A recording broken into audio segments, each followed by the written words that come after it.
Buenas tardes.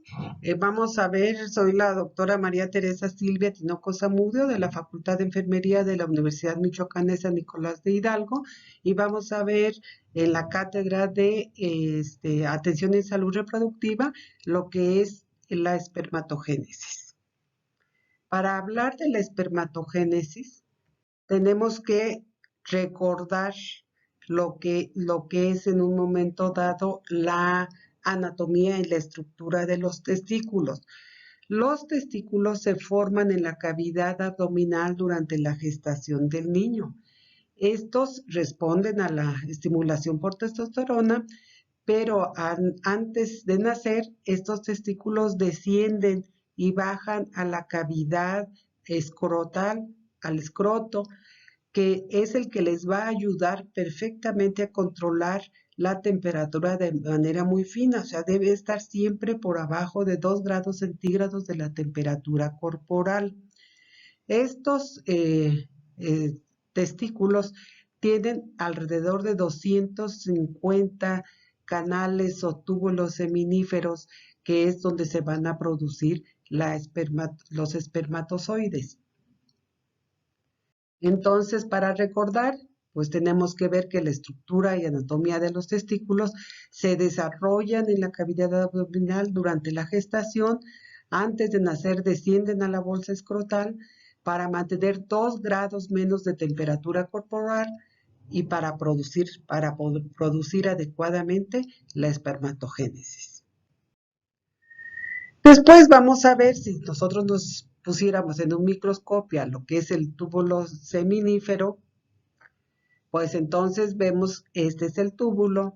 En el interior del túbulo, ahí están las células más indiferenciadas que se llaman espermatogonias.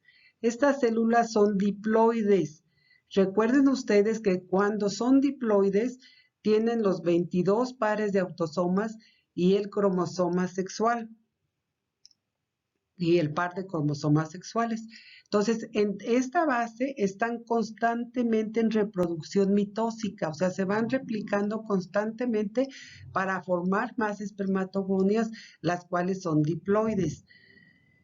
Después, acercándose, empieza una pequeña diferenciación. No todas las espermatogonias se transforman, sino solamente algunas de las espermatogonias pasan a ser el espermatocito primario. Este espermatocito primario sigue siendo diploide y cuando van madurando más se van acercando a la luz, entonces pasan lo que sería su primera reproducción de meiosis. O sea, ¿qué quiere decir? Que de pasar de 2N pasan a una N, o sea, a la mitad son haploides. Entonces, estas células haploides siguen su proceso de maduración y pasan por la segunda meiosis. Entonces se quedan ya 4 células haploides que se llaman espermátide. El espermátide pasa por un proceso que se llama espermiogénesis, que realmente va madurando más ese espermatozoide hasta convertirlo en un espermatozoide maduro, con un flagelo que les permita moverse. Dentro del mismo túbulo seminal están las glándulas de Sertoli. Estas glándulas de Sertoli dan todo el soporte nutricional y la estructura para que los espermatozoides estén en forma correcta y se mantengan bien. Fuera del túbulo, pegado a él, están las células de Leydig, que estas células de Leydig están precisamente en los túbulos por fuera, van a producir lo que es la testosterona, que es la hormona masculina que es responsable de todos los cambios en los niños, el cambio de voz, el aumento de masa muscular, la salida de vello, bueno, todo lo que conocemos como características sexuales secundarias. Para recordar de esto es que en la membrana basal de los túbulos seminales se encuentran las células germinales espermatogonias. Son células diploides, 22 pares de autosomas y un par sexual, XY. Estas células se reproducen constantemente por mitosis para generar más espermatogonias diploides. Solo algunas inician diferenciación para formar espermatocito primario, se van acercando a la luz de los túbulos, ocurre meiosis 1 reduciendo células haploides, sufren la segunda meiosis separando los cromátides y quedan 4 células haploides que se llama espermátide. Empieza el proceso de espermatogénesis, que es el de maduración, pierde citoplasma, se forma el flagelo para poder convertirse en un espermatozoide funcional. Las células de Sartoli les van a dar soporte nutricional, va a producir todo lo que necesitan para que vivan bien. Y las células de Leydig van a producir testosterona, que es la hormona masculina. Bueno, entonces ya aquí tenemos un espermatozoide maduro, que tiene una cabeza y que tiene dos estructuras fundamentales, el cromátide, que es precisamente el que favorece la penetración del espermatozoide al óvulo para poderlo fecundar, y lo que es el núcleo con células, núcleo haploide con la carga genética y todas las características del nuevo ser. Tiene un cuello, tiene una parte media llena de mitocondrias, que como ustedes recordarán son las responsables de generar mucha energía, porque este flagelo necesita moverse para llegar totalmente al óvulo y poderlo fecundar.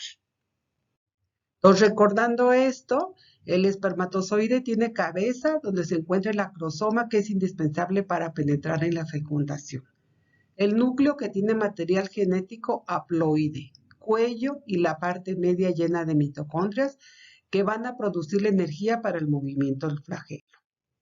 Bueno, y todo esto va aparejado de un proceso hormonal muy importante que viene desde el hipotálamo.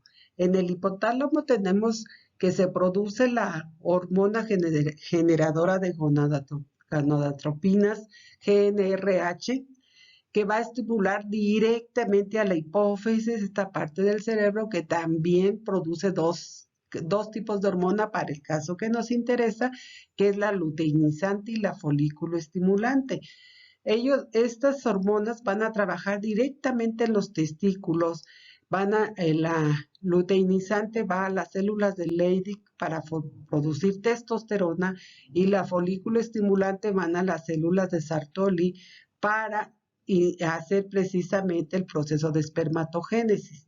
Tiene otra hormona, estas células que inhiben. Como ustedes recordarán, todo el organismo está en un perfecto estado de homeostasis, con una retroalimentación negativa.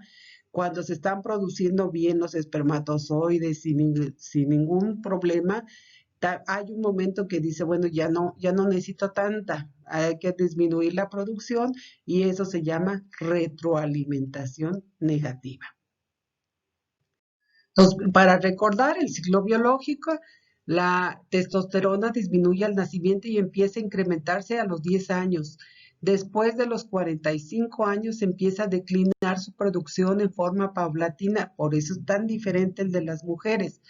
En el hipotálamo inicia la producción de la hormona liberadora de gonadotropinas, la cual estimula la hipófisis para producir hormona luteinizante y folículo estimulante.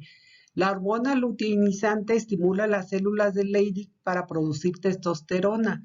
La folículo estimulante a las células de Sertoli para el soporte nutricional para la espermatogénesis. Todo el sistema hormonal se regula por retroalimentación negativa.